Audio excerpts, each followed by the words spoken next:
고요한 시골 마을의 새벽은 언제나처럼 짙은 안개와 함께 찾아왔습니다.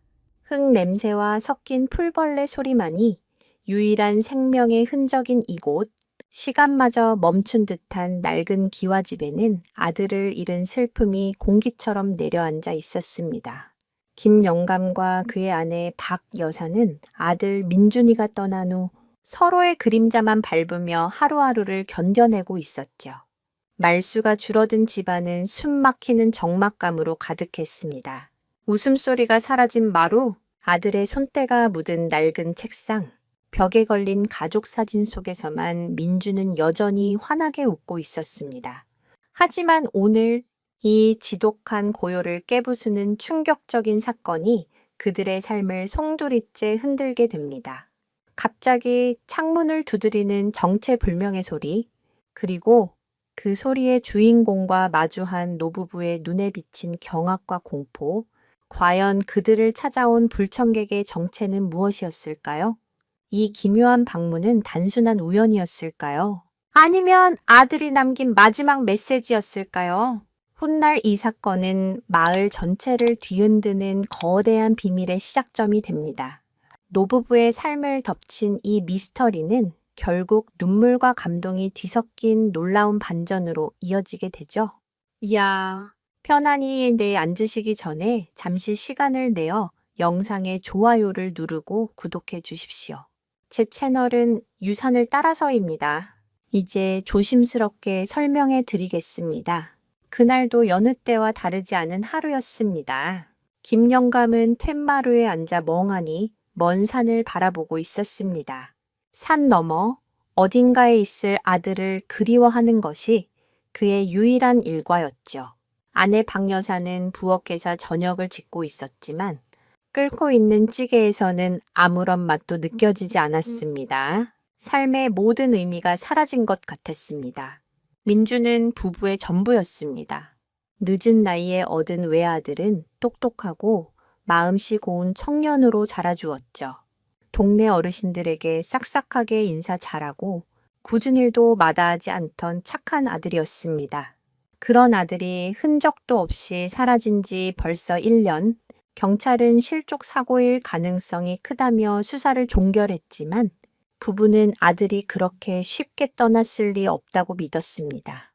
어딘가에 살아있을 거라는 신락 같은 희망, 혹은 최소한 아들에게 무슨 일이 있었는지 알아야 한다는 절박함이 부부를 하루하루 버티게 하는 힘이었습니다. 해가 서산으로 완전히 넘어가고 어둠이 짙게 깔릴 무렵이었습니다. 저녁 식사를 마친 부부는 마루에 마주 앉아 아무 말 없이 텔레비전만 보고 있었습니다. 화면 속에서는 시끄러운 예능 프로그램이 떠들고 있었지만 그 소리는 두 사람의 귀에 닿지 않았습니다. 그때였습니다. 똑, 똑, 똑. 아주 작고 하지만 분명한 소리가 정적을 갈랐습니다. 김 영감과 박 여사는 동시에 고개를 들고 서로를 쳐다보았습니다. 잘못 들었나 싶었지만 소리는 계속되었습니다. 똑, 똑, 똑. 그것은 안방 창문을 두드리는 소리였습니다. 이 깊은 산골 마을에 해가 지면 개미 한 마리 얼씬하지 않는 이 외딴 집에 누가 찾아올 리가 없었습니다. 더구나 현관문이 아닌 창문을 두드리는 것은 상식 밖의 일이었죠. 김 영감의 얼굴이 굳어졌습니다. 박 여사는 두려움에 질린 얼굴로 남편의 옷소매를 꽉 잡았습니다. 여보, 누구일까요? 목소리가 가늘게 떨리고 있었습니다. 김 영감은 아내를 안심시키려는 듯 마른 침을 삼키며 자리에서 일어났습니다. 손에 잡히는 대로 곁에 있던 신문지를 단단하게 말아쥔 그의 등에서는 식은땀이 흘렀습니다. 혹시나 마을에 떠돌던 흉흉한 소문들, 밤에 홀로 다니는 사람을 홀린다는 도깨비불 이야기나 빈집을 노리는 좀도둑에 대한 이야기가 머릿속을 스쳐 지나갔습니다. 그런 미신을 믿는 나이는 지났지만 칠흑 같은 어둠 속에서 들려오는 규칙적인 노크 소리는 원초적인 공포를 불러일으키기에 충분했습니다. 김 영감은 소리가 나는 안방으로 조심스럽게 발걸음을 옮겼습니다. 삐걱거리는 마룻바닥 소리가 유난히 크게 들렸습니다. 그는 창문에 드리워진 얇은 커튼 옆에 바싹 붙어 숨을 죽였습니다. 소리는 바로 창문 너머에서 들려오고 있었습니다. 단순한 나뭇가지가 바람에 부딪히는 소리가 아니었습니다. 무언가 의지를 가진 존재가 분명한 목적을 가지고 두드리고 있는 소리였습니다. 똑, 똑, 똑. 김 영감은 큰 결심을 한 듯 커튼의 아주 작은 틈새로 밖을 내다보았습니다. 그리고 그 순간 그는 자신의 눈을 의심했습니다. 그의 심장이 철렁 내려앉는 것 같았습니다. 창문 밖! 희미한 달빛 아래에는 사람이 서 있지 않았습니다. 대신 두 쌍의 형형한 눈빛이 어둠 속에서 그를 빤히 응시하고 있었습니다. 한 마리는 늠름한 체구의 양치기 개였고 다른 한 마리는 온몸이 새하얀 진돗개였습니다. 두 마리의 개는 마치 약속이라도 한 듯 번갈아 가며 앞발을 들어 창문을 노크하고 있었던 것입니다. 개가, 그것도 처음 보는 두 마리의 개가 한밤중에 찾아와 사람처럼 창문을 두드린다. 김 영감은 평생 이런 기이한 광경을 본 적이 없었습니다. 이것은 대체 무슨 상황일까요? 이 개들은 어디서 나타났으며 왜 하필 이 집의 창문을 두드리고 있는 것일까요? 김 영감의 눈에 비친 것은 단순한 동물이 아니었습니다. 어둠 속에서도 선명하게 빛나는 두 마리 개의 눈빛에는 마치 사람의 것처럼 깊은 감정이 서려 있었습니다. 끈질기고 무언가 간절히 호소하는 듯한 눈빛. 김 영감은 순간적으로 숨을 멈췄습니다. 양치기 개는 독일 shepherd 종으로 보였는데 궁현처럼 다부진 체격에 영리함이 깃든 얼굴을 하고 있었습니다. 그 옆에 백구는 토종 진돗개의 기품이 느껴지는 모습이었죠. 특이한 점은 두 마리 모두 목줄을 하고 있지 않았다는 것입니다. 주인을 잃은 유기견일까요? 하지만 그렇다고 하기엔 털에 윤기가 흐르고 영양 상태도 좋아 보였습니다. 마치 잘 훈련받은 개들 같았습니다. 김 영감은 혼란스러웠습니다. 그는 커튼을 놓치고 뒷걸음질 쳤습니다. 여보, 저것들 좀 보시오. 그의 외침에 박 여사가 놀라 달려왔습니다. 왜 그래요? 다 누구예요? 박 여사 역시 커튼 틈으로 밖을 내다보곤 입을 틀어 막았습니다. 어머나! 웬 개들이. 두 마리의 개는 노부부가 자신들을 보고 있다는 것을 아는 듯 잠시 노크를 멈추고 창문 안을 뚫어지게 쳐다보았습니다. 그 모습은 마치 우리를 들여보내 달라고 말하는 것 같았습니다. 박 여사는 동물을 좋아하는 편이었지만 이 상황은 기이하게 느껴져 덜컥 겁이 났습니다. 여보, 무서워요. 저리 가라고 소리라도 쳐요.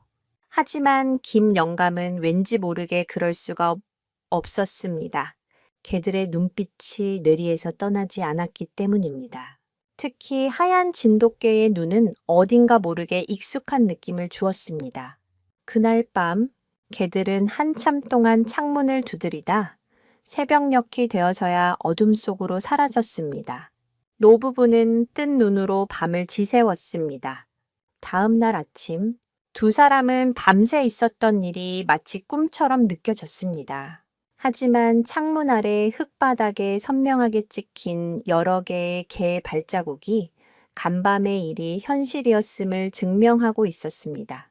김 영감은 동네 이장님 댁에 찾아가 혹시 개를 잃어버린 집이 있는지 물었지만 그런 개를 본 적 있다는 사람은 아무도 없었습니다. 마을에서 기르는 개들은 대부분 마당에 묶여있는 누렁이나 삽살개들이었지 그런 늠름한 shepherd나 백구는 없었습니다. 그리고 그날 밤 더 똑같은 일이 반복되었습니다. 정확히 어둠이 내리기 시작한 시각, 두 마리의 개는 어김없이 나타나 안방 창문을 두드리기 시작했습니다. 똑, 똑, 똑. 그 소리는 이제 노부부에게 공포의 소리가 되어버렸습니다. 둘째 날 밤에도, 셋째 날 밤에도 개들의 방문은 계속되었습니다. 노부부는 창문에 두꺼운 담요를 덧대 소리를 막아보려 했지만 끈질긴 노크 소리는 얇은 벽을 뚫고 그들의 신경을 날카롭게 파고들었습니다. 잠을 설치는 날이 계속되자 두 사람은 점점 지쳐갔습니다. 김 영감은 막대기를 들고 나가 위협하며 쫓아내 보기도 했습니다. 이놈들, 썩 꺼지지 못해. 하지만 개들은 멀리 도망가지 않았습니다. 안전한 거리를 유지한 채 김 영감이 집 안으로 들어갈 때까지 그 자리에서 꼼짝 않고 기다렸습니다. 그리고는 다시 다가와 창문을 두드렸습니다. 그 집요함에는 무언가 분명한 목적이 있는 듯 했습니다.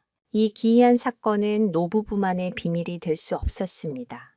며칠 후 새벽 일찍 밭에 나가던 옆집 최 씨가 김 영감네 창문 앞에 앉아있는 두 마리의 개를 목격하면서 소문은 순식간에 마을 전체로 퍼져나갔습니다. 사람들은 수군거리기 시작했습니다. 김 영감네 집에 귀신이 붙었다더라. 아들 잃고 헛것을 보는 개지. 아니야! 내가 직접 봤다니까. 여우가 둔갑한 개들이래. 집안의 재물을 노리는 거라더군. 옛날부터 한국 민간 설화에서는 동물이 사람처럼 행동하는 것을 영물링 우이나 혹은 흉족 숑조로 여기는 경향이 있었습니다. 특히 여우나 족제비 같은 동물이 둔갑하여 사람을 홀린다는 이야기는 흔했죠. 이 기묘한 개들의 방문은 마을 사람들의 오랜 미신과 맞물려 공포와 배척의 대상이 되었습니다. 이제 노부부는 아들을 잃은 슬픔에 더해 마을 사람들의 이상한 눈초리까지 견뎌야 했습니다. 개들의 방문이 계속될수록 그들은 마을에서 점점 더 고립되어 갔습니다. 과연 이 개들의 정체는 무엇이며 이 집요한 방문은 언제까지 계속될까요? 그들이 노부부에게 전하려는 메시지는 무엇일까요? 열흘이 넘도록 개들의 기이한 방문이 계속되던 어느 날 오후였습니다. 김 영감은 더 이상 참을 수 없다는 생각에 아예 대문 빗장을 단단히 걸어 잠그고 마당을 지키고 섰습니다. 박 여사는 불안한 마음에 방 안에서 발만 동동 구르고 있었죠. 해가 뉘엿뉘엿 지기 시작하자 아니나 다를까 저 멀리서 익숙한 실루엣 두 개가 모습을 드러냈습니다. 셰퍼드와 백구였습니다. 녀석들은 평소처럼 집으로 다가오다 굳게 닫힌 대문과 그 앞에 버티고 선 김 영감을 보고는 잠시 멈칫했습니다. 김 영감은 손에 든 삽을 고쳐주며 소리쳤습니다. 오늘은 그냥 안 넘어간다. 썩 꺼지지 않으면 험한 꼴을 볼 줄 알아. 그의 목소리는 분노와 두려움으로 떨리고 있었습니다. 그런데 그날 개들의 행동은 평소와 달랐습니다. 그들은 창문으로 향하는 대신 대문 앞에 나란히 앉아 김 영감을 빤히 쳐다보았습니다. 그리고 잠시 후 셰퍼드가 입에 물고 있던 무언가를 바닥에 조심스럽게 내려놓았습니다. 김 영감은 눈을 가늘게 떴습니다. 흙투성이가 된 그것은 언뜻 보기엔 낡은 천 조각 같았습니다. 개들은 그것을 내려놓고는 한 걸음 뒤로 물러나 마치 확인해보라는 듯이 김 영감을 향해 꼬리를 살랑였습니다. 김 영감은 경계를 늦추지 않은 채 천천히 그것을 향해 다가갔습니다. 가까이 다가가 흙을 털어내고 그것의 정체를 확인한 순간 김 영감의 손에서 삽이 쿵 소리를 내며 떨어졌습니다. 그의 두 눈이 믿을 수 없다는 듯이 크게 뜨였습니다. 그것은 낡고 해진 아이의 신발 한 짝이었습니다. 군데군데 닳아서 실밥이 터져 나오고 바닥은 거의 다 뭉개진 작은 운동화. 하지만 김 영감과 박 여사는 그 신발을 한눈에 알아볼 수 있었습니다. 그것은 바로 아들 민준이가 초등학교에 다닐 때 발이 편하다며 매일같이 신고 다니던 파란색 운동화였습니다. 박 여사가 여러 번 새 신발을 사주겠다고 해도 민준이는 이 신발이 좋다며 꿰매고 또 꿰매 신곤 했습니다. 신발 앞코에 민준이가 장난삼아 그려놓은 작은 별 모양 낙서까지 그대로였습니다. 아들이 사라진 후 부부는 민준의 물건들을 차마 정리하지 못하고 방 안에 그대로 두고 있었습니다. 그런데 그 방 어디에도 이 신발은 없었습니다. 대체 어디에 있었던 것일까요? 박 여사가 남편의 비명에 가까운 소리를 듣고 뛰어나왔습니다. 그리고 대문 앞에 놓인 신발을 보고는 그 자리에 주저앉아 오열하기 시작했습니다. 민준아, 우리 아가 신발, 이게 왜 여기에? 부부의 심장은 거세게 요동쳤습니다. 이것은 단순한 우연일 수 없었습니다. 이 개들이 어떻게 민준이의 신발을 찾아낸 것일까요? 그리고 왜 하필 지금 이것을 가져온 것일까요?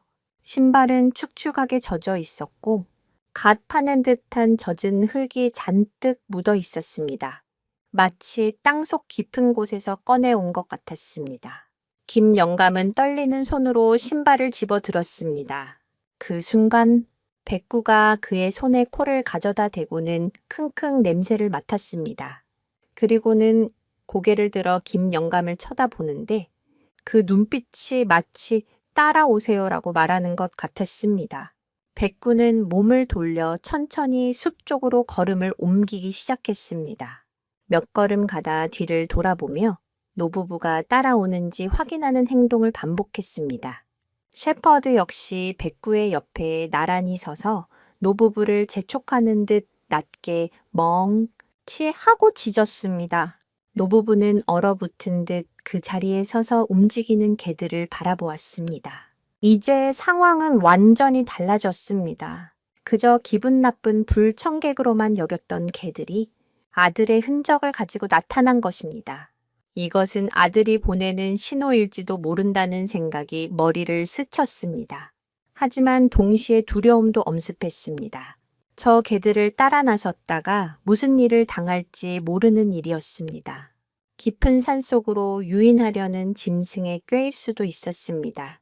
이성과 감정이 머릿속에서 격렬하게 충돌했습니다. 과연 노부부는 이 미스터리한 개들을 따라 나서는 위험한 선택을 하게 될까요? 아니면 이 모든 것을 무시하고 다시 문을 걸어 잠그게 될까요? 그들의 선택에 아들의 비밀을 풀 수 있는 유일한 열쇠가 달려 있을지도 모릅니다. 김 영감과 박 여사는 뜬 눈으로 또 하룻밤을 보냈습니다. 아들의 낡은 신발 한 짝은 부부의 머릿속을 송두리째 뒤흔들어 놓았습니다. 다음 날 아침 박 여사는 밤새 닦고 또 닦은 아들의 신발을 가슴에 품고 하염없이 눈물만 흘렸습니다.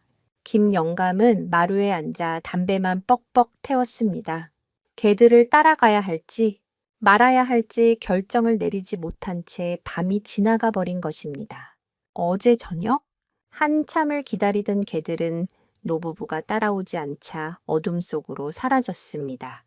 하지만 그들의 눈빛은 마치 내일 다시 오겠다는 약속처럼 느껴졌습니다. 아들의 신발이 나타났다는 소문은 날개 돋친 듯 마을로 퍼져나갔습니다.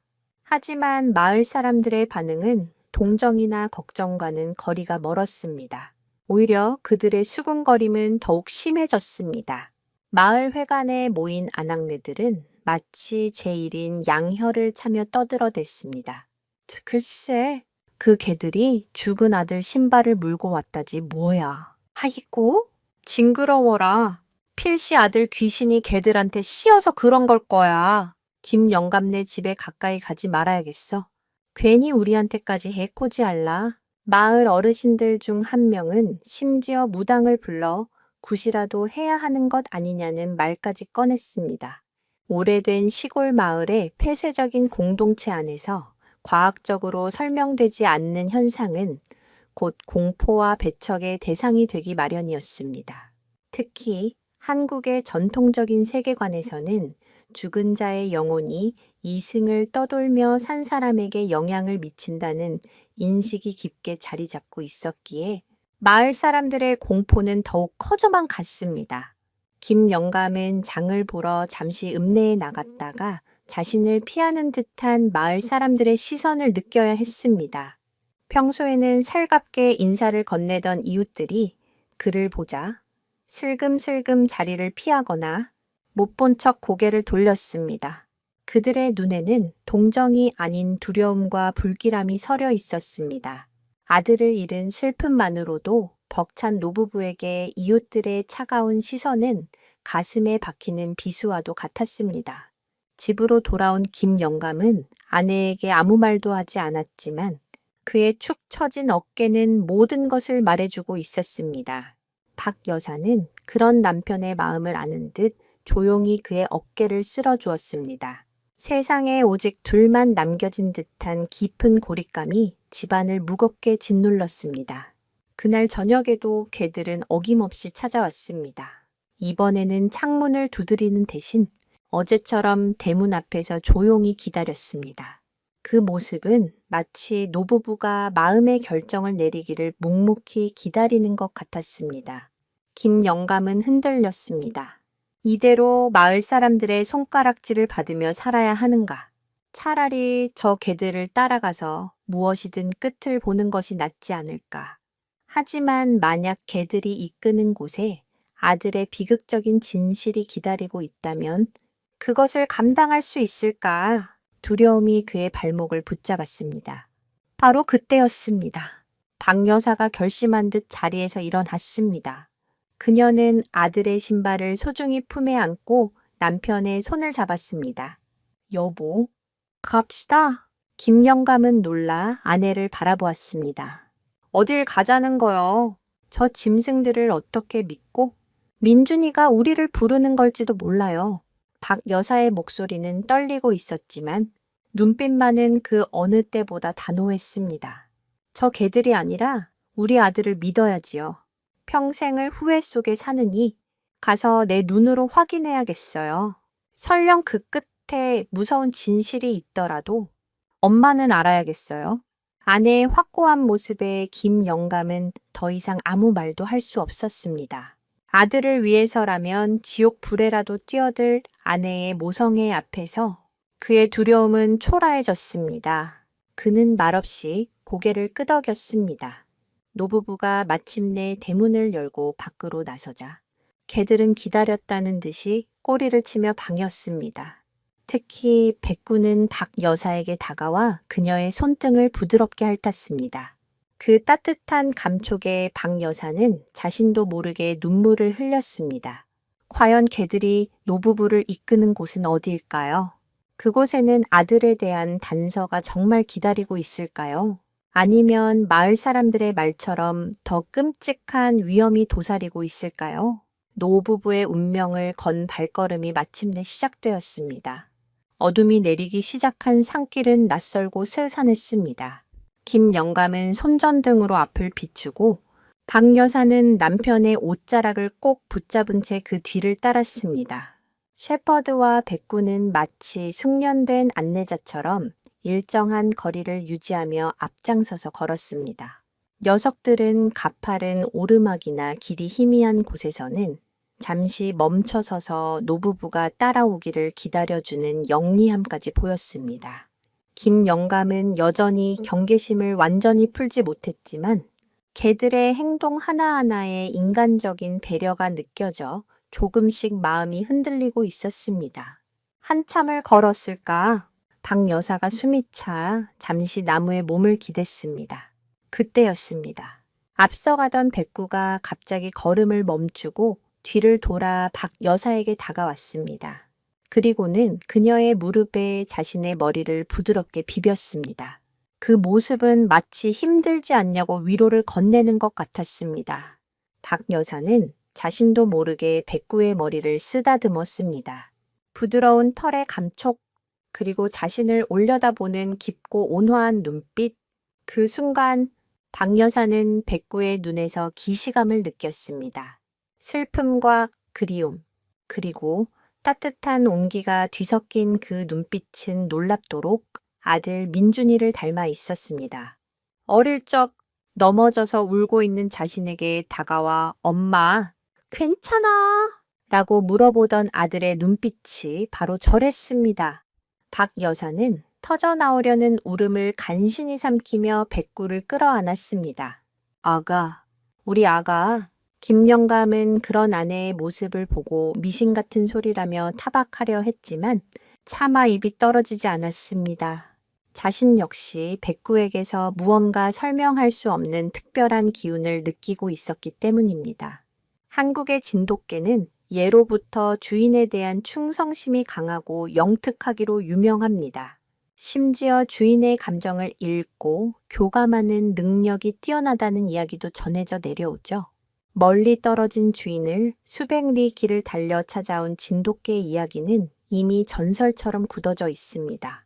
박 여사는 이 백구가 바로 아들 민준이의 영혼이 깃든 존재이거나 최소한 아들이 보낸 특별한 사자시처라고 굳게 믿기 시작했습니다. 이 믿음은 칠흑 같은 어둠 속에서 그녀를 나아가게 하는 유일한 등불이 되어 주었습니다. 남편의 만류에도 불구하고 박 여사는 백구에게 완전히 마음을 열었습니다. 그녀는 백구에게 백구야 라고 이름을 붙여주며 말을 걸기 시작했습니다. 백구야, 우리 민준이 어디 있는지, 아니, 엄마한테 알려주렴. 백구는 그 말을 알아듣기라도 한 듯 박 여사의 얼굴을 핥고는 다시 앞장서서 걷기 시작했습니다. 그 모습에 김영감도 더 이상 개들을 의심의 눈초리로만 볼 수는 없었습니다. 아들의 신발을 가져다 준 것, 그리고 지금 아내와 보여주는 이 기묘한 교감, 이 모든 것은 우연으로 치부하기엔 너무나도 의미심장했습니다. 개들이 노부부를 이끈 곳은 마을 뒷산 깊숙한 곳, 사람들이 거의 찾지 않는 작은 공터였습니다. 그곳에는 오래된 아름드리나무 한 그루가 서 있었고 그 아래에는 작은 돌들이 둥글게 모여 있었습니다. 박 여사는 그곳을 보자마자 숨을 헉 들이마셨습니다. 그곳은 바로 민준이가 어릴 적 친구들과 함께 비밀 기지라며 놀던 장소였기 때문입니다. 민준이는 이곳에 자신의 보물들을 숨겨두고는 엄마에게만 살짝 자랑하곤 했습니다. 아들이 떠난 후 부부는 차마 이곳에 와볼 엄두를 내지 못했습니다. 너무나 많은 추억이 깃들어 있어 가슴이 미어질 것 같았기 때문입니다. 그런데 어떻게 이 개들이 이곳을 알고 있단 말인가. 백구와 셰퍼드는 아름드리나무 아래 가장 큰 바위 앞에서 땅을 파기 시작했습니다. 녀석들의 발놀림은 매우 능숙하고 단호했습니다. 마치 그곳에 무엇이 묻혀 있는지 정확히 알고 있는 듯 했습니다. 노부부는 홀린 듯이 그 광경을 지켜보았습니다. 흙먼지를 뒤집어 쓰면서도 멈추지 않는 개들의 필사적인 모습에 부부의 심장은 터질 듯이 뛰기 시작했습니다. 과연 저 땅 속에는 무엇이 묻혀 있는 것일까요? 아들의 신발에 이어 또 다른 과거의 조각이 그들을 기다리고 있는 것일까요? 아니면 상상조차 하기 싫은 끔찍한 무언가가 모습을 드러내게 될까요? 흙이 점점 파헤쳐지면서 단단한 무언가에 발톱이 긁히는 소리가 들려왔습니다. 개들이 땅을 파헤치자 둔탁한 소리와 함께 낡은 나무 상자의 일부가 모습을 드러냈습니다. 김영감은 더 이상 보고만 있을 수 없었습니다. 그는 개들을 옆으로 비키게 하고 맨손으로 흙을 파내기 시작했습니다. 박 여사도 남편을 도와 축축한 흙을 걷어냈습니다. 얼마 지나지 않아. 녹슨 경첩이 달린 제법 큰 나무 상자 전체가 땅 위로 올라왔습니다. 그것은 민준이가 어릴 적 쓰던 낡은 책상, 서랍을 개조해서 만든 보물 상자였습니다. 뚜껑에는 민준이가 삐뚤빼뚤한 글씨로 민준이의 보물이라고 새겨놓은 흔적이 희미하게 남아 있었습니다. 박 여사는 떨리는 손으로 상자를 어루만졌습니다. 이 상자를 땅에 묻으며 신나하던 어린 아들의 모습이 눈앞에 선하게 그려졌습니다. 상자는 세월의 무게와 땅 속의 습기로 인해 금방이라도 부서질 듯 낡아 있었습니다. 김영감은 조심스럽게 녹슨 경첩을 들어 올렸습니다. 비비걱하는 소리와 함께 상자 뚜껑이 열리자 안에서는 퀴퀴한 흙 냄새와 함께 잊혀졌던 시간의 냄새가 울컥 쏟아져 나왔습니다. 상자 안에는 민준이의 어린 시절 추억이 고스란히 담겨 있었습니다. 딱지, 구슬, 낡은 로봇 장난감, 그리고 삐뚤빼뚤한 글씨로 쓴 편지들.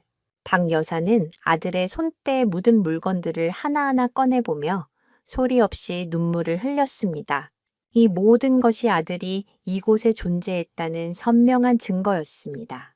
김 영감은 상자 바닥에 깔린 물건들을 조심스럽게 걷어냈습니다.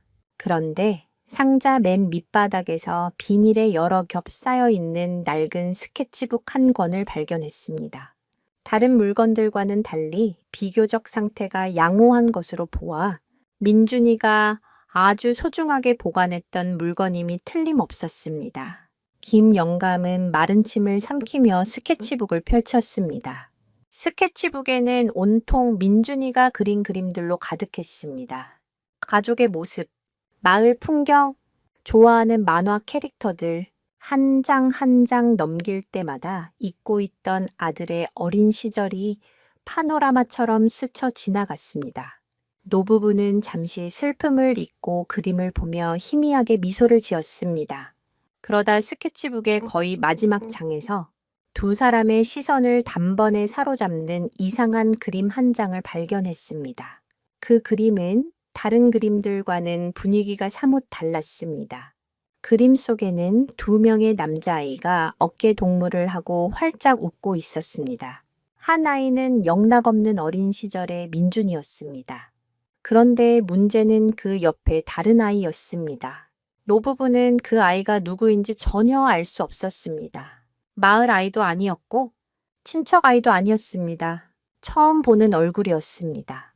그런데 더 이상한 것은 두 아이의 발치에 나란히 앉아있는 두 마리의 개였습니다. 한 마리는 셰퍼드를 닮았고 다른 한 마리는 새하얀 백구였습니다.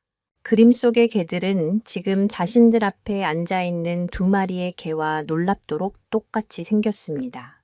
노부부는 충격에 휩싸여 서로를 쳐다보았습니다. 대체 이 그림은 무엇을 의미하는 것일까요? 민준이에게 우리가 모르는 친한 친구가 있었단 말인가? 그리고 어떻게 수년 전에 그린 그림에 지금의 이 개들이 똑같이 그려져 있을 수 있단 말인가? 마치 민준이가 미래를 예견이라도 한 듯한 이 기이한 그림 앞에서 노부부는 말문이 막혔습니다. 이것은 단순한 상상화일까요? 아니면 민준이가 남긴 중요한 단서일까요? 이 그림 속의 또 다른 아이는 누구이며 이 개들과는 어떤 관련이 있는 것일까요? 아들의 죽음을 둘러싼 미스터리는 이제 걷잡을 수 없이 커져만 갔습니다. 비밀의 상자는 열렸지만 그 안에서 나온 것은 더 큰 수수께끼였습니다.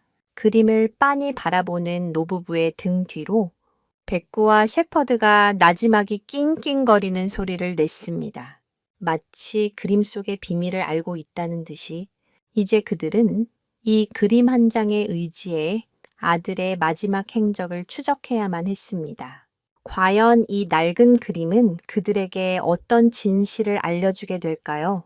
아들의 비밀 장소에서 돌아온 후 노부부의 일상은 또 다른 국면을 맞이했습니다. 김 영감과 박 여사는 밤낮으로 그림을 들여다보며 그림 속 다른 아이의 정체를 알아내려 애썼습니다. 하지만 수십 년을 이 마을에서 살아온 그들의 기억 속 어디에도 그림 속 아이와 닮은 얼굴은 없었습니다. 개들은 이제 밤에만 찾아오는 것이 아니라 아예 김 영감네 집 마당을 제 집처럼 드나들기 시작했습니다. 처음에는 경계하던 김 영감도 이제는 묵묵히 그들의 존재를 받아들였습니다.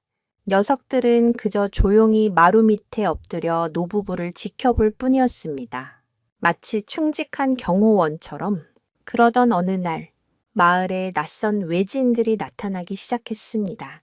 번쩍이는 외제차를 타고 나타난 그들은 말끔한 양복 차림의 도면으로 보이는 서류 뭉치를 들고 마을 구석구석을 돌아다니며 무언가를 측정하고 사진을 찍었습니다.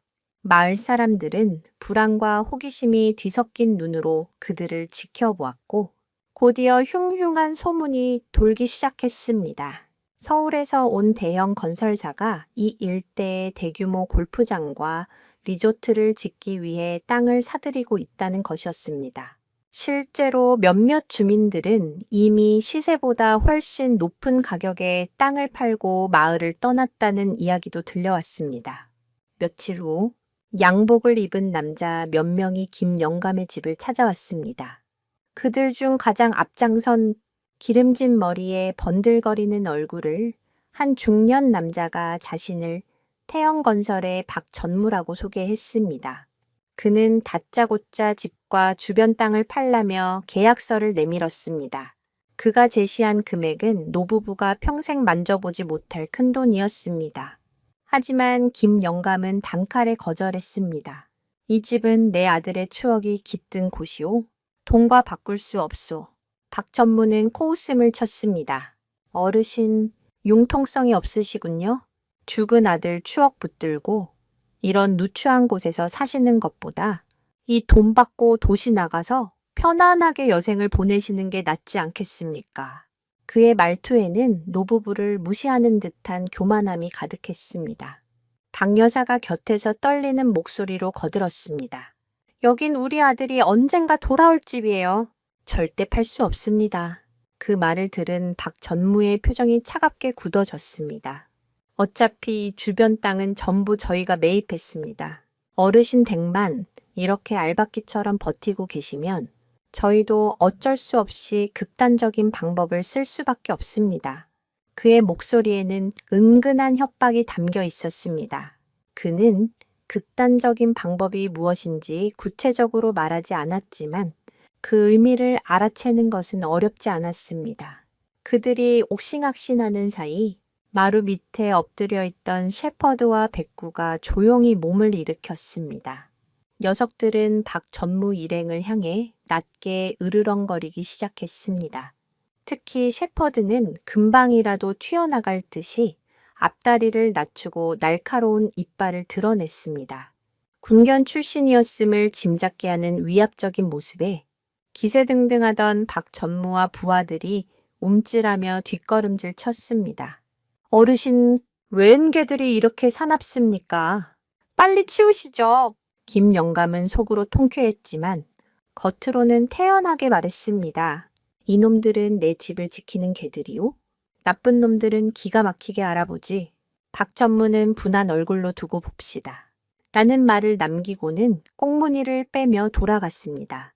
이날 이후 개발업자의 본격적인 괴롭힘이 시작되었습니다. 밤중에 낯선 사람들이 집 주변을 어슬렁거리며 위협적인 분위기를 조성했고 대문 앞에는 오물을 투척하는 일까지 벌어졌습니다. 심지어 마을 사람들을 선동하여 김영감네가 개발을 막는 마을의 암덩어리인 것처럼 여론을 조작하기도 했습니다. 아들을 잃은 슬픔, 이웃의 외면, 그리고 이제는 거대 자본의 폭력까지 노부부는 사면촉에 몰렸습니다. 하지만 이상하게도 두렵지만은 않았습니다. 곁을 든든하게 지켜주는 두 마리의 개가 있었기 때문입니다. 개들은 밤새도록 마당을 지키며 외부인의 접근을 막았고 노부부가 불안해할 때면 조용히 다가와 몸을 기대며 위로를 건넸습니다. 이제 이 싸움은 단순히 집을 지키는 것을 넘어 아들과의 마지막 연결고리인 추억을 지키는 싸움이 되었습니다. 그리고 이 싸움의 중심에는 정체불명의 두 마리 개가 있었습니다. 과연 노부부는 거대 개발사의 횡포에 맞서 집을 지켜낼 수 있을까요? 그리고 이 위기 상황 속에서 낡은 그림 한 장은 어떤 결정적인 역할을 하게 될까요? 개발업자의 등장은 아들의 비밀을 푸는데 또 다른 변수로 작용하기 시작했습니다. 개발업자의 압박이 거세질수록 노부부는 더욱 필사적으로 그림 속 아이의 정체를 찾아 헤맸습니다. 어쩌면 그 아이가 아들의 실종과 관련된 무언가를 알고 있을지도 모른다는 희망 때문이었습니다. 그들은 낡은 앨범을 모두 꺼내 민준의 어릴 적 친구들 사진과 그림을 대조해 보았지만 일치하는 얼굴은 없었습니다. 이웃 마을까지 수소문해 보아도 마찬가지였습니다. 마치 유령 같은 아이였습니다. 박 여사는 지쳐가는 와중에도 매일 밤 스케치북을 품에 안고 기도했습니다. 민준아, 이 아이가 누구인지 엄마에게 알려다오. 그러던 어느 날 김 영감은 문득 그림의 한 구석에 아주 작게 그려진 무언가를 발견했습니다. 하도 낡고 색이 바래서 그냥 지나쳤던 부분이었습니다. 그는 돋보기를 가져와 유심히 들여다보았습니다. 그것은 두 아이가 서 있는 배경에 그려진 작은 집의 모습이었습니다. 그런데 그 집의 지붕 한쪽에 특이한 모양의 굴뚝이 그려져 있었습니다. 마치 새가 날개를 펼친 듯한 모양의 장식이 달린 굴뚝. 김 영감은 머리를 한 대 맞은 듯한 충격을 받았습니다. 저 굴뚝은 바로 이 마을에서 단 한 집에만 있는 것이었습니다. 마을 외곽, 사람들의 발길이 거의 닿지 않는 언덕 위에 자리 잡은 낡은 집. 지금은 치매를 앓는 최 노인이 혼자 사는 곳이었습니다. 최 노인은 한때 마을에서 가장 손재주 좋은 목수였고 젊은 시절 자신의 집에 직접 저런 독특한 모양의 굴뚝을 만들어 달았던 것입니다. 하지만 아내와 사별하고 자식들이 모두 도시로 떠난 후 홀로 남아 세월의 풍파를 맞으며 기억을 잃어가고 있었습니다. 마을 사람들도 그를 없는 사람처럼 취급한 지 오래였습니다. 김 영감과 박 여사는 한 줄기 희망을 안고 곧장 최 노인의 집으로 향했습니다. 개들도 당연하다는 듯이 그들의 뒤를 따랐습니다. 최 노인의 집은 당장이라도 쓰러질 듯 허름했습니다. 마당에는 잡초가 무성했고 삐걱거리는 문을 열고 들어가자 곰팡내와 먼지가 뒤섞인 퀴퀴한 냄새가 코를 찔렀습니다. 최 노인은 방구석에 멍하니 앉아 창밖만 내다보고 있었습니다. 노부부를 보고도 아무런 반응이 없었습니다. 그의 시간은 이미 과거의 어느 한 지점에 멈춰버린 듯 했습니다. 박 여사는 조심스럽게 최 노인에게 다가가 그림을 보여주었습니다. 어르신, 혹시 이 그림 속 아이 기억나세요? 우리 민준이 옆에 있는 이 아이요. 최 노인은 초점 없는 눈으로 한참 동안 그림을 들여다보았습니다. 아무런 기대를 하지 않았던 순간 그의 입에서 아주 작은 목소리가 새어나왔습니다. 수철이. 김 영감과 박 여사는 동시에 숨을 멈췄습니다. 수철이요. 그 아이 이름이 수철이에요. 최 노인은 고개를 끄덕였습니다. 내 손주. 수철이. 노부부는 망치로 머리를 맞은 듯한 충격에 휩싸였습니다.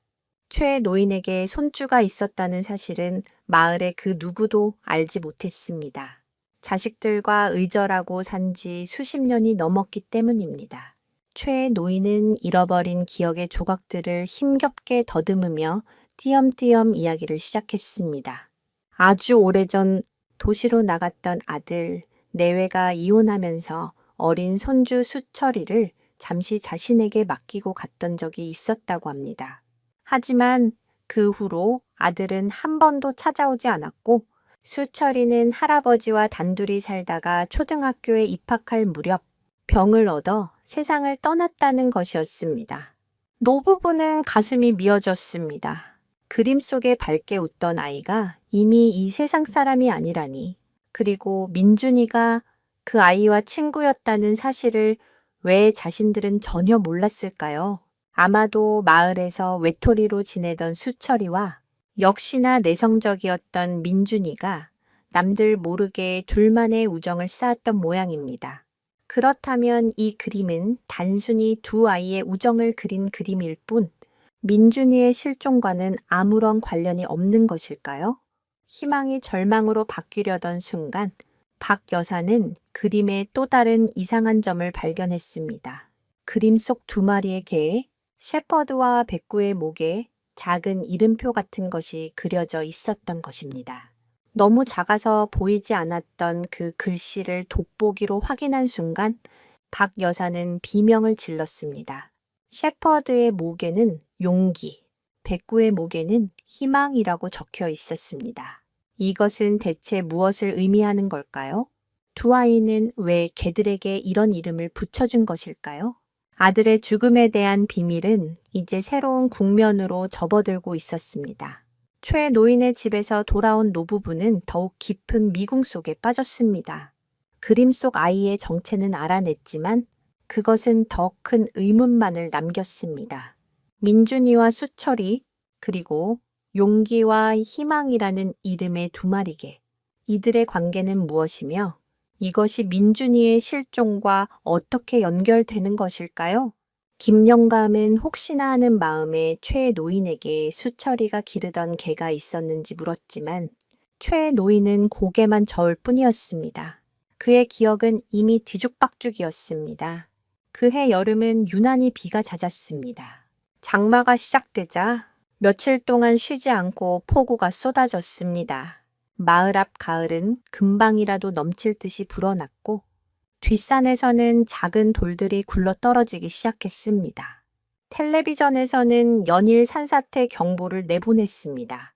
김영감의 집은 바로 그 위험한 뒷산의 가파른 비탈 아래에 자리 잡고 있었습니다. 김영감은 불안한 마음에 집 주변의 배수로를 정비하고 박 여사는 라디오를 켜둔 채 초조하게 비가 먹기만을 기도했습니다. 개발업자 박 전무에게는 이 폭우가 오히려 기회였습니다. 그는 자연재해의 위험이 있으니 빨리 집을 비우고 떠나라며 노부부를 더욱 거세게 압박했습니다. 심지어 밤에는 인부들을 시켜 집 주변의 흙을 몰래 파내는 등 비열한 수법까지 동원했습니다. 산사태를 인위적으로 유발해서라도 노부부를 쫓아낼 심산이었던 것입니다. 셰퍼드와 백구는 이런 상황을 아는 듯 비를 흠뻑 맞으면서도 밤새도록 집 주변을 맴돌며 낯선 사람들의 접근을 막았습니다. 녀석들의 젖은 몸에서는 김이 피어올랐고 눈빛은 그 어느 때보다 날카롭게 빛났습니다. 사건은 장마가 절정에 달했던 그날 밤에 터졌습니다.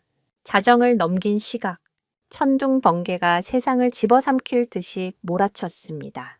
노부부는 잠을 이루지 못하고 마루에 앉아 불안에 떨고 있었습니다. 바로 그때였습니다. 밖에서 셰퍼드와 백구가 미친 듯이 지저대기 시작했습니다. 평소의 짖음과는 차원이 다른 마치 비명처럼 절박하고 필사적인 소리였습니다. 동시에 우르르릉 하는 땅이 울리는 소리가 산 쪽에서 들려왔습니다. 김영감은 직감적으로 위험을 느꼈습니다. 산사태다. 여보, 빨리 밖으로. 김영감이 박 여사의 손을 잡고 마루를 뛰쳐나오는 순간 두 마리의 개가 집 안으로 뛰어들어왔습니다.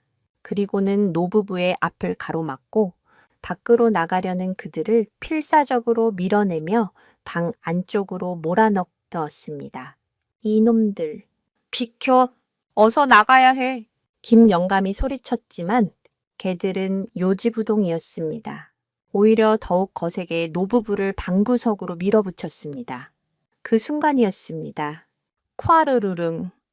세상이 무너지는 듯한 굉음과 함께 집 뒷벽이 통째로 무너져 내렸습니다.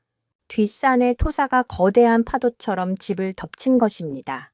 노부부가 조금 전까지 서 있던 마루는 순식간에 흙더미와 부서진 나무 기둥으로 아수라장이 되었습니다. 만약 개들이 막지 않았다면 두 사람은 그 자리에 깔려 흔적도 없이 사라졌을 것입니다. 개들은 방 안으로 쏟아져 들어오는 흙더미를 온몸으로 막아서며 노부부 앞을 지켰습니다. 쏟아지는 흙과 돌에 맞아 상처가 나고 피를 흘리면서도 녀석들은 한 발짝도 물러서지 않았습니다. 그 모습은 마치 목숨을 걸고 주인을 지키는 충견의 모습, 그 자체였습니다. 날이 밝고 폭우가 잦아들었을 때 집은 절반이 완전히 파괴된 상태였습니다. 기적적으로 목숨을 건진 노부부는 흙투성이가 된 채 망견자실하게 앉아 있었습니다. 그리고 그들 곁에는 역시 흙과 피로 범벅이 된 셰퍼드와 백구가 지친 숨을 몰아쉬며 엎드려 있었습니다. 박 여사는 울면서 개들의 상처를 어루만졌습니다. 고맙다. 정말 고맙다. 이 개들은 단순한 짐승이 아니었습니다. 생명의 은인이자 아들이 보낸 수호천사였습니다. 이 사건을 계기로 김영감의 마음속에 남아있던 마지막 의심마저 완전히 사라졌습니다. 그는 이제 이 개들을 끝까지 믿고 따라야 한다고 굳게 결심했습니다. 그런데 이 아수라장 속에서 무너진 벽 너머로 이전에는 보이지 않던 무언가가 노부부의 눈에 들어왔습니다. 그것은 산사태로 인해 흙이 쓸려 나가면서 모습을 드러낸 숲속 깊은 곳으로 향하는 좁고 희미한 옛길의 입구였습니다. 과연 저 길의 끝에는 무엇이 기다리고 있을까요? 산사태가 휩쓸고 간 집은 더 이상 사람이 살 수 없는 곳이 되었습니다.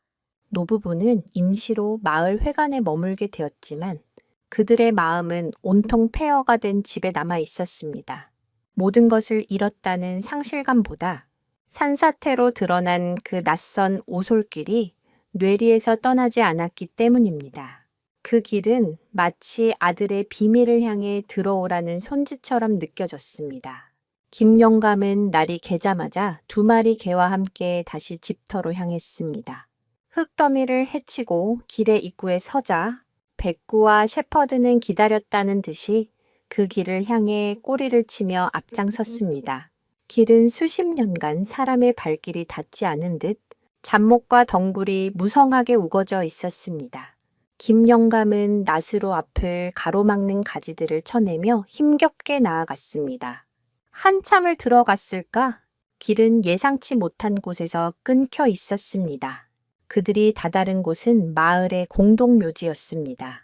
하지만 그림 속 아이, 수철이의 무덤은 어디에도 보이지 않았습니다. 수철이는 병으로 죽었다고 했으니 당연히 이곳에 묻혔을 것이라 생각했는데 이상한 일이었습니다. 혹시 최 노인의 기억이 잘못된 것일까? 김영감은 지친 몸을 이끌고 다시 최 노인의 집을 찾아갔습니다. 그는 다짜고짜 최 노인에게 수철이의 무덤이 어디 있냐고 물었습니다. 최 노인은 한참 동안 멍하니 허공만 바라보더니 겨우 입을 열었습니다. 무덤? 없어. 없다니요. 그럼 아이는 어디에 묻으셨습니까? 최 노인의 대답은 충격적이었습니다. 그는 손주가 죽자 아들에게 연락했지만 끝내 나타나지 않았다고 합니다. 아이의 장례를 치를 돈도 마음의 여력도 없었던 그는 어린 손주의 시신을 아무도 모르게 뒷산 어딘가에 묻었다고 고백했습니다. 그리고 그 위치는 이제 자신도 기억하지 못한다고 했습니다. 치매로 인해 기억이 조각나버린 노인의 슬픈 고백 앞에 김영감은 할 말을 잃었습니다. 이제 모든 단서가 끊어진 듯 했습니다. 수철이의 행방도 민준이의 마지막 모습도 모두 안개 속에 갇혀버렸습니다. 김영감은 허탈한 마음으로 최 노인의 집을 나서려 했습니다. 그때였습니다. 최 노인의 집 한쪽 벽에 걸린 낡은 흑백 사진 한 장이 그의 눈에 들어왔습니다.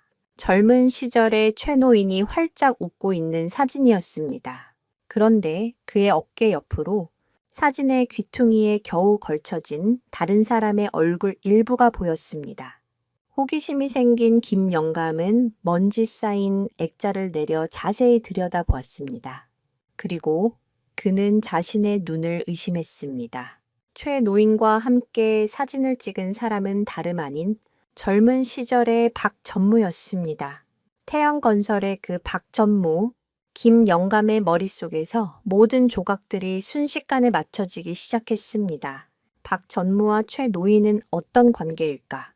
설마 박전무가 최 노인의 그 아들, 즉 수철이의 아버지란 말인가? 그렇다면 그는 왜 자신의 아버지가 사는 마을을 파괴하고 자신의 아들이 묻혀 있을지도 모르는 이 땅을 파헤치려 하는 것일까? 이 기막힌 우연은 무엇을 의미하는가? 김영감은 온몸에 소름이 돋는 것을 느꼈습니다. 이것은 단순한 개발 사업이 아니었습니다. 박 전무가 이토록 필사적으로 이 마을을 지워버리려는 데에는 분명 다른 이유가 있을 것이라 직감했습니다. 아들 민준이의 실종과 수철이의 죽음, 그리고 박 전무의 개발 사업, 전혀 관련 없어 보이던 이 3가지 사건이 하나의 거대한 진실을 향해 연결되기 시작했습니다. 김영감은 다시 최 노인에게 다가갔습니다. 이번에는 다른 질문을 던졌습니다. 아들 민준이의 이름을 대며 혹시 수철이와 함께 놀던 이 아이를 기억하냐고 물었습니다. 최 노인은 한참을 생각에 잠겨 있더니 입을 열었습니다. 그의 입에서 나온 말들은 뒤죽박죽이었지만 그 속에는 노부부를 경악하게 할 충격적인 단어들이 섞여 있었습니다. 어머, 가지 말랬는데 그놈이 민준이 밀었어. 누구를 그놈이라고 칭하는 것일까요? 그리고 우물은 또 무엇을 의미하는 것일까요? 최 노인의 뒤섞인 기억 속에서 아들의 마지막 날에 대한 끔찍한 진실의 조각이 마침내 모습을 드러내기 시작했습니다. 뭘 가지 말랬는데 그놈이 민준이 밀었어. 최 노인의 입에서 나온 단어들은 김영감의 심장에 비수처럼 꽂혔습니다. 아들이 실족 사고가 아니라 누군가에 의해 죽었을 수도 있다는 끔찍한 가능성. 그놈은 누구를 말하는 것일까? 혹시 박전무? 하지만 그는 성인이고 민준이가 실종될 당시에는 어린아이가 아니었습니다. 최 노인의 기억은 시간과 인물이 뒤섞여 혼란 그 자체였습니다. 김영감은 더 자세한 것을 캐묻고 싶었지만 최 노인은 그 말을 끝으로 다시 깊은 침묵 속으로 빠져들었습니다. 마치 방금 자신이 무슨 말을 했는지조차 잊어버린 사람처럼 김영감은 무거운 마음으로 집터로 돌아왔습니다. 그리고 박 여사에게 최 노인에게서 들은 이야기를 전했습니다. 박 여사는 얼굴이 새하얗게 질려 그 자리에 주저앉았습니다. 그럴 리가 없어요. 우리 민준이가 누가 우리 아들을... 두 사람은 한참 동안 아무 말도 하지 못했습니다. 하지만 이제 그들에게는 새로운 목표가 생겼습니다. 최 노인이 말한 우물을 찾아야만 했습니다. 이 마을에 우물이 있었던가. 김영감은 기억을 더듬었습니다. 예전에는 마을 공동 우물이 있었지만 상수도가 들어오면서 폐쇄된 지 수십 년이 지났습니다. 지금은 그 터조차 희미해졌습니다. 혹시 다른 우물이 있는 것일까?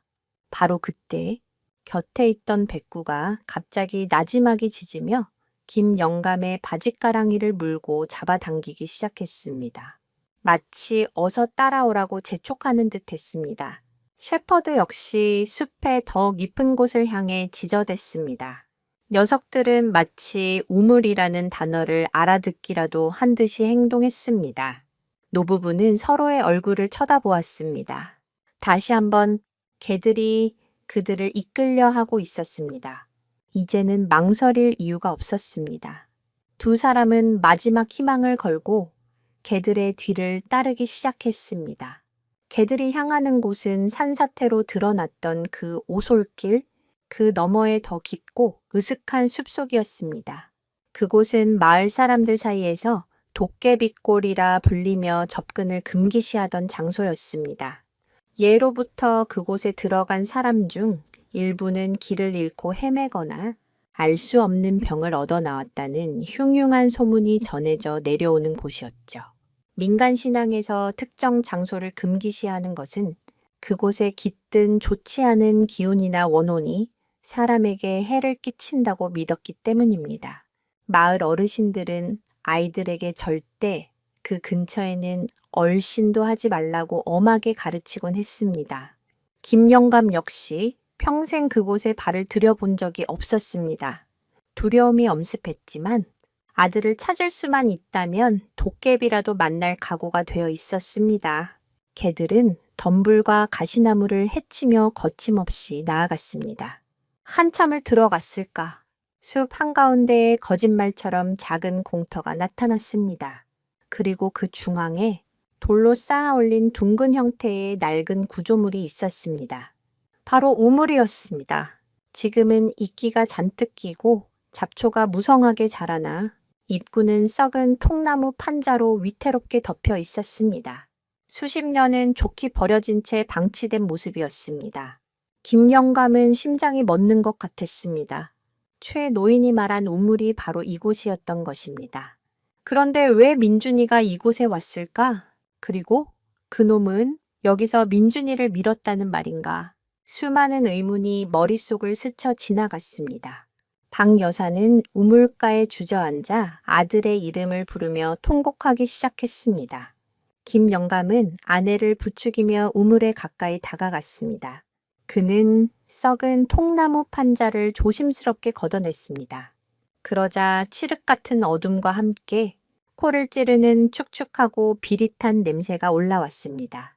손전등을 비추자 끝이 보이지 않는 깊은 어둠만이 보일 뿐이었습니다. 우물 안은 마른 상태가 아니라 흙탕물이 고여 있었습니다. 김 영감은 우물 주변을 샅샅이 살피기 시작했습니다. 혹시나 아들의 흔적이 남아있을까 싶어서였습니다. 그때 그의 눈에 우물과 돌틈에 끼어있는 작은 금속 조각 하나가 들어왔습니다. 그는 조심스럽게 그것을 꺼내 흙을 닦아냈습니다. 그것은 민준이가 학생 때 늘 하고 다니던 작은 나침반 모양의 펜던트였습니다. 아들이 실종되던 날 하고 나갔던 바로 그 목걸이, 이제 모든 것이 확실해졌습니다.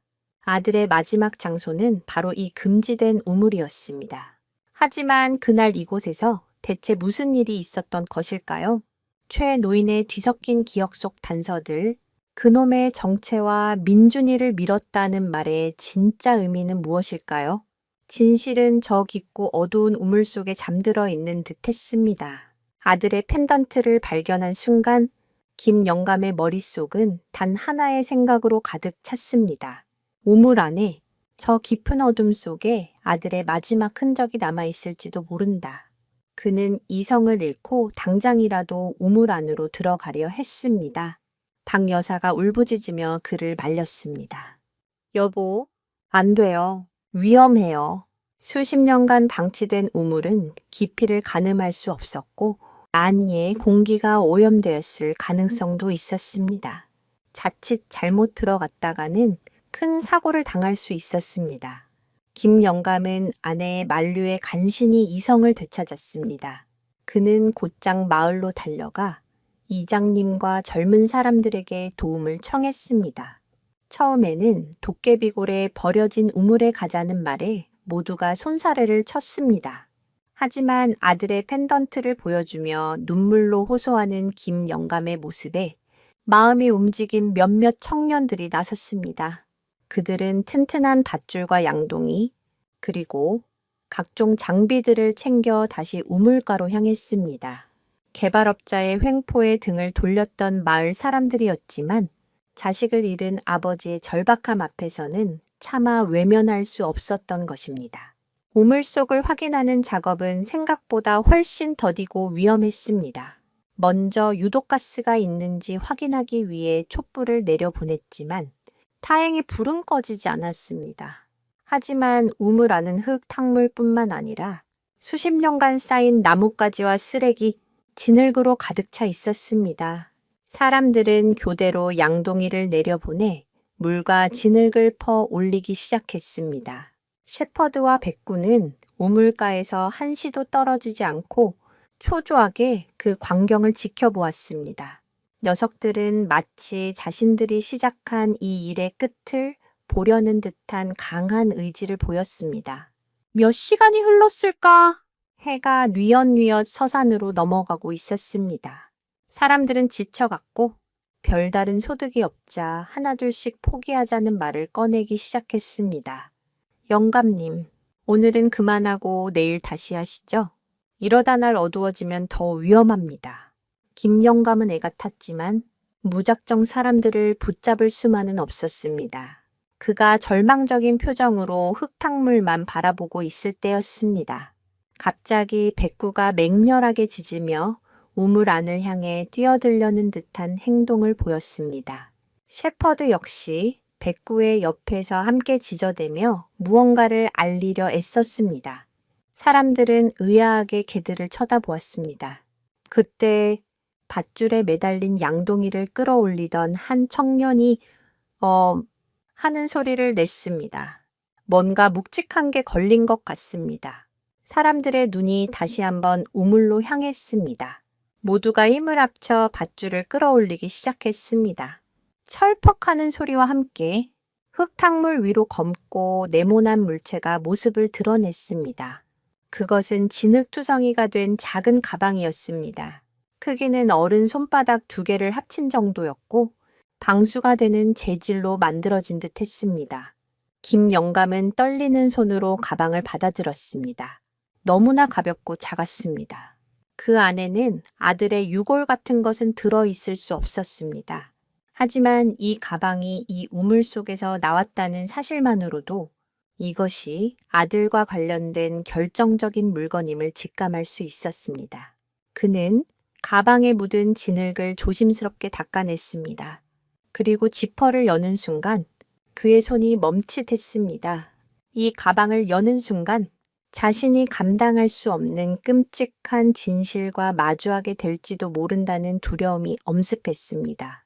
하지만 이제 와서 물러설 수는 없었습니다. 그는 눈을 질끈 감고 천천히 지퍼를 열었습니다. 가방 안에는 비닐로 여러 겹 쌓인 낡은 일기장 한 권이 들어 있었습니다. 그리고 그 옆에는 작은 장난감 반지 2개가 나란히 놓여 있었습니다. 김 영감은 조심스럽게 일기장을 꺼냈습니다. 습기를 먹어 종이가 퉁퉁 불어 있었지만 다행히 안에 글씨는 겨우 알아볼 수 있을 정도였습니다. 표지에는 삐뚤빼뚤한 글씨로 박수철이라는 이름이 적혀 있었습니다. 이것은 민준이의 것이 아니라 그림 속의 그 아이 수철이의 일기장이었습니다. 왜 수철이의 일기장이 이 우물 안에 있었을까요? 그리고 이 일기장 안에는 과연 어떤 비밀이 기록되어 있을까요? 아들 민준이의 마지막 날에 대한 모든 진실이 담긴 판도라의 상자가 마침내 열리려는 순간이었습니다. 수철이의 일기장을 손에 쥔 순간 세상의 모든 소리가 멎는 듯 했습니다. 김영감과 박 여사는 마을 사람들의 시선도 잊은 채 그 자리에 주저앉아 일기장을 펼쳤습니다. 주변을 둘러싼 마을 사람들 역시 숨을 죽인 채 노부부의 손끝만 바라보고 있었습니다. 백구와 셰퍼드는 노부부의 양옆에 바싹 붙어 앉아 마치 그 내용을 함께 확인하려는 듯 일기장을 뚫어지게 쳐다보았습니다. 일기장은 어린아이의 서툰 글씨로 쓰여 있었습니다.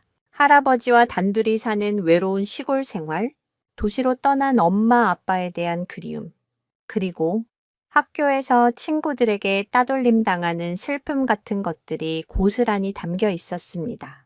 박 여사는 일기장을 한 장 한 장 넘기며 눈물을 훔쳤습니다. 아무도 알아주지 않았던 한 어린아이의 아픔이 행간마다 절절하게 묻어났기 때문입니다. 그러다 일기장의 중간쯤부터 민준이라는 이름이 등장하기 시작했습니다. 오늘 민준이라는 친구를 만났다. 다른 애들은 나랑 놀아주지 않는데 민준이는 내게 먼저 말을 걸어 주었다. 우리는 비밀 기지를 만들기로 약속했다. 민준이와 함께 우리 집 굴뚝을 그렸다. 민준이는 그림을 정말 잘 그린다. 나도 민준이처럼 그림을 잘 그리고 싶다. 민준이가 나에게 용기를 주었다.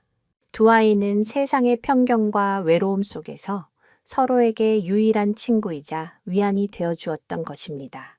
노부부는 자신들이 전혀 알지 못했던 아들의 또 다른 모습을 발견하며 가슴이 미어졌습니다. 일기장에는 두 아이가 함께 개 그림을 그렸던 날의 이야기도 적혀 있었습니다. 민준이와 나는 강아지를 그렸다. 나는 하얀 진돗개를, 민준이는 멋진 셰퍼드를 그렸다. 우리는 강아지들에게 이름을 지어주었다. 내 진돗개는 희망, 민준이 셰퍼드는 용기다. 언젠가 희망과 용기가 우리를 지켜주러 진짜로 나타났으면 좋겠다. 그림 속 개들의 이름에 담긴 의미가 비로소 밝혀지는 순간이었습니다. 그것은 외로운 두 소년이 서로에게 그리고 세상에게 바랐던 간절한 소망이었습니다. 지금 노부부의 곁을 지키고 있는 이 두 마리의 개는 마치 두 아이의 간절한 기도가 현실이 되어 나타난 존재처럼 느껴졌습니다. 일기장을 계속 넘기던 김 영감의 손이 어느 한 페이지에서 멈췄습니다. 그 페이지부터 분위기가 급격하게 어두워지기 시작했습니다. 무서운 아저씨라는 존재가 등장하기 시작한 것입니다. 오늘 무서운 아저씨가 할아버지 집에 왔다. 아저씨는 할아버지에게 소리를 지르고 돈을 달라고 했다. 나는 무서워서 벽장 안에 숨었다. 아저씨는 내가 가장 아끼는 로봇을 부셔버렸다. 그 아저씨는 다시는 안 왔으면 좋겠다. 무서운 아저씨가 또 왔다. 민준이랑 비밀기지에 숨겨둔 보물 상자를 몰래 꺼내 갔다. 그 안에는 우리 둘만의 비밀이 있는데 민준이에게 너무 미안하다. 김영감은 심장이 철렁 내려앉는 것을 느꼈습니다. 무서운 아저씨는 바로 박전무, 수철이의 아버지였습니다. 그는 자신의 아버지를 찾아와 돈을 갈취하고 어린아들의 물건까지 빼앗아가는 파렴치한 인간이었던 것입니다. 그가 이 마을을 없애버리려 했던 이유가 서서히 드러나고 있었습니다. 그는 자신의 부끄러운 과거, 즉 아버지와 아들을 버리고 괴롭혔던 흔적을 돈으로 덮어버리고 싶었던 것입니다. 그리고 마침내 일기장의 마지막 페이지에 다다랐습니다. 그 페이지는 다른 페이지들과 달리 물에 번진 자국과 함께 군데군데 찢겨 있었습니다. 마치 무언가 급박한 상황에서 다급하게 쓴 듯한 흔적이 역력했습니다. 그곳에는 민준이가 실종되던 바로 그날의 일이 어린 수철이의 시선으로 기록되어 있었습니다.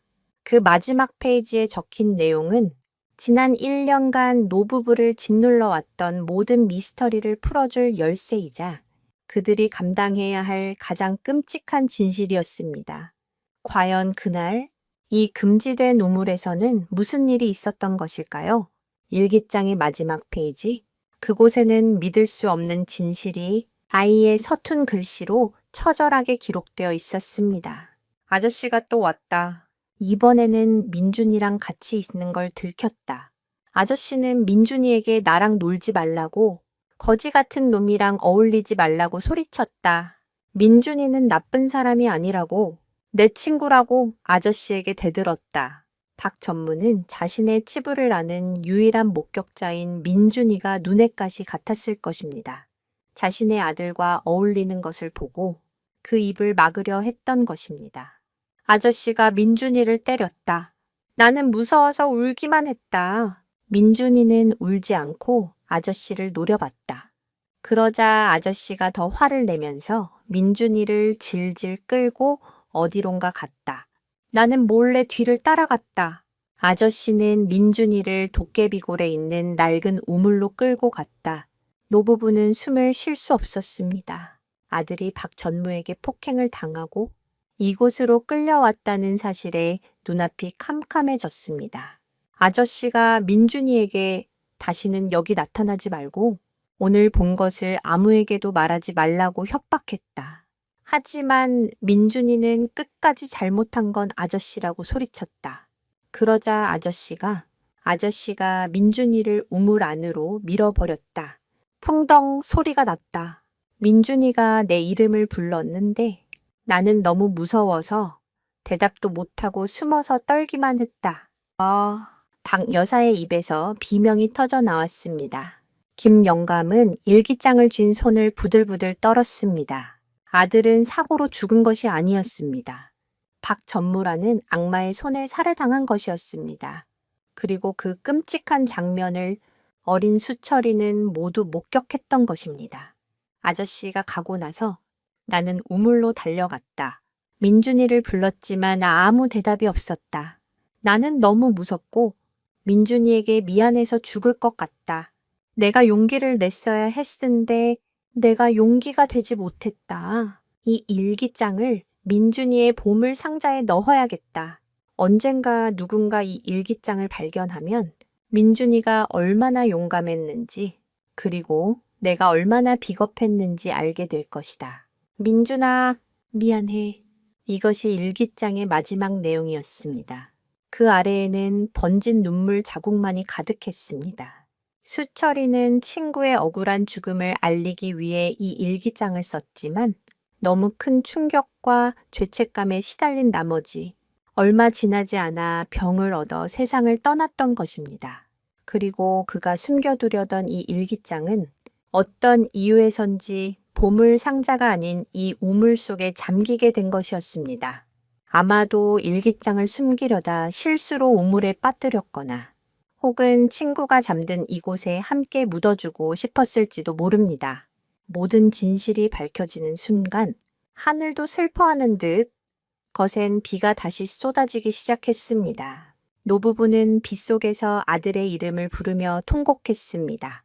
그들의 울음소리는 숲 전체를 울렸습니다. 함께 있던 마을 사람들, 역시 충격과 분노에 휩싸여 할 말을 잃었습니다. 그저 묵묵히 노부부의 곁을 지키며 함께 눈물을 흘릴 뿐이었습니다. 셰퍼드와 백구는 비를 맞으며 노부부의 몸에 자신의 몸을 바싹 기댔습니다. 녀석들의 따뜻한 천만이 얼어붙은 노부부의 마음을 간신히 붙잡아주고 있었습니다. 이제 모든 퍼즐이 맞춰졌습니다. 개들의 기이한 행동, 낡은 신발, 비밀 장소의 보물상자, 그리고 빛바랜 그림 한 장까지 이 모든 것은 억울하게 죽은 두 아이가 남긴 마지막 절규이자 진실을 밝혀달라는 간절한 메시지였습니다. 그리고 그 메시지를 전하기 위해 나타난 두 마리의 개, 연기와 희망. 녀석들은 그림 속에서 걸어 나온 상상의 존재가 아니었습니다. 두 아이의 영혼이 깃든 환생도 아니었습니다. 그 정체는 곧 상상조차 하지 못했던 또 다른 놀라운 반전으로 이어지게 됩니다. 이제 남은 것은 단 하나, 악마에게 죗값을 치르게 하는 일이었습니다. 과연 노부부는 이 일기장을 증거로 박 전무의 죄를 밝혀낼 수 있을까요? 거대한 권력과 돈 앞에 진실은 승리할 수 있을까요? 모든 진실을 알게 된 노부부의 눈빛은 더 이상 슬픔에 잠겨 있지 않았습니다.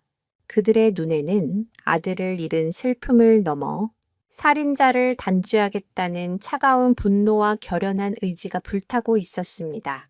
김영감은 수철이의 일기장을 품에 안고 곧장 경찰서로 달려갔습니다. 마을 사람들 역시 증인이 되어주겠다며 그들의 뒤를 따랐습니다. 1년 전 단순 실족 사고로 종결되었던 민준이의 사건은 재수사에 착수되었습니다. 소식을 들은 박 전무는 길길이 날뛰었습니다. 그는 최고의 변호사를 고용해 치매 노인과 죽은 아이의 망상일 뿐이라며 모든 혐의를 부인했습니다. 그는 자신의 돈과 권력을 이용해 언론을 통제하고 사건을 덮으려 했습니다. 하지만 세상은 그의 뜻대로 돌아가지 않았습니다. 산사태를 막아낸 두 마리 개와 노부부의 기적 같은 사연, 그리고 그들이 파헤친 1년 전 살인사건의 진실은 이미 사람들의 입을 통해 빠르게 퍼져나가고 있었습니다. 유산을 따라서와 같은 스토리텔링 채널을 비롯한 여러 유튜버들과 언론들이 이 사건을 주목하기 시작했고 여론은 걷잡을 수 없이 들끓었습니다. 결정적인 증거는 뜻밖의 곳에서 나왔습니다. 경찰이 박 전무의 과거 행적을 조사하던 중 그가 궁연 훈련소에서 복무했던 사실을 알아낸 것입니다. 그리고 그가 제대하면서 특별히 따르던 궁연 두 마리의 안락사를 막기 위해 비공식적인 경로로 빼돌렸다는 기록을 찾아냈습니다. 그 두 마리 궁연은 바로 셰퍼드, 용기와 진돗가의 희망이었습니다. 실제 궁견들은 은퇴 후 사회화가 어렵다는 이유로 안락사되는 경우가 많았는데 박 전무는 이들을 불법적으로 유출하여 자신의 비밀스러운 목적에 이용하려 했던 것입니다. 그는 두 마리 개를 죄 노인의 집 근처 자신만이 아는 비밀스러운 장소에 숨겨두고 길렀습니다. 아마도 언젠가 자신의 과거를 완전히 지워버릴 때 이 개들을 이용해 무언가를 하려 했거나 혹은 단순히 외로움을 달래기 위한 수단이었을지도 모릅니다. 그런데 그곳을 외톨이였던 수철이와 민준이가 우연히 발견했던 것입니다. 아이들은 사람을 피해 숨어 지내던 개들에게 몰래 먹이를 가져다 주며 마음을 나누었고 자신들만의 비밀 친구로 삼았습니다. 아이들은 자신들이 그림으로 그렸던 용기와 희망이 진짜로 나타났다며 기뻐했습니다. 박 전무는 이 사실을 전혀 모르고 있었습니다. 그리고 민준이가 살해되던 날 두 마리의 개는 그 모든 광경을 지켜보고 있었습니다. 주인이 저지른 끔찍한 범죄를 말입니다. 민준이가 죽고 수철이마저 세상을 떠난 후 개들은 박전무의 소나귀에서 탈출했습니다.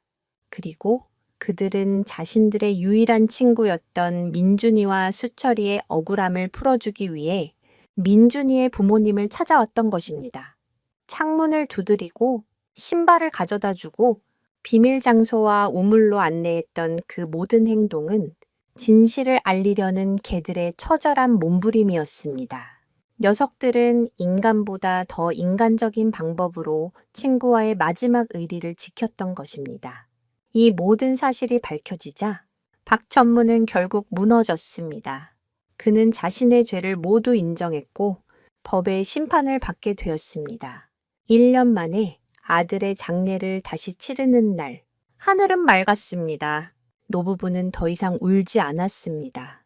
그들의 곁에는 아들이 남긴 마지막 선물, 용기와 희망이 든든하게 함께하고 있었기 때문입니다. 개들은 이제 노부부의 새로운 가족이 되었습니다. 녀석들은 여전히 매일 아침 창문을 두드렸습니다. 하지만 그 소리는 더 이상 공포의 소리가 아니었습니다. 그것은 새로운 하루의 시작을 알리는 희망의 노크 소리였습니다. 이야기는 여기서 끝이 아닙니다. 노부부는 아들 민준이와 수철이의 이름으로 작은 장학재단을 만들었습니다. 자신들처럼 소외되고 아픔을 가진 아이들을 돕기 위해서였습니다. 그리고 개발이 무산된 그 마을 땅에는 두 아이와 두 마리 개의 우정을 기리는 작은 공원이 만들어졌습니다. 오늘날에도 그 공원에 가면 서로 어깨 동무를 한 두 소년과 그 발치에 앉아있는 두 마리 개의 동상을 볼 수 있다고 합니다. 그 동상 아래에는 이런 글귀가 새겨져 있습니다. 진실은 결코 땅속에 묻히지 않는다. 이야기가 어떻게 끝날지 궁금하신가요? 박전무는 과연 어떤 처벌을 받았을까요? 그리고 남겨진 노부부와 두 마리 개는 과연 진정한 행복을 찾았을까요? 여러분의 구독과 좋아요는 다음 이야기를 만드는 데 큰 힘이 됩니다. 모든 것이 끝났다고 생각하는 순간 또 다른 반전이 기다리고 있을지도 모릅니다. 아들이 남긴 진짜 마지막 선물은 어쩌면 아직 나타나지 않았을 수도 있습니다. 다음 영상에서는 이 사건 이후 마을 사람들과 노부부에게 찾아온 놀라운 변화와 아무도 예상치 못했던 기적 같은 후일담을 들려드리겠습니다. 과연 이들의 삶에 또 어떤 감동적인 이야기가 펼쳐질까요?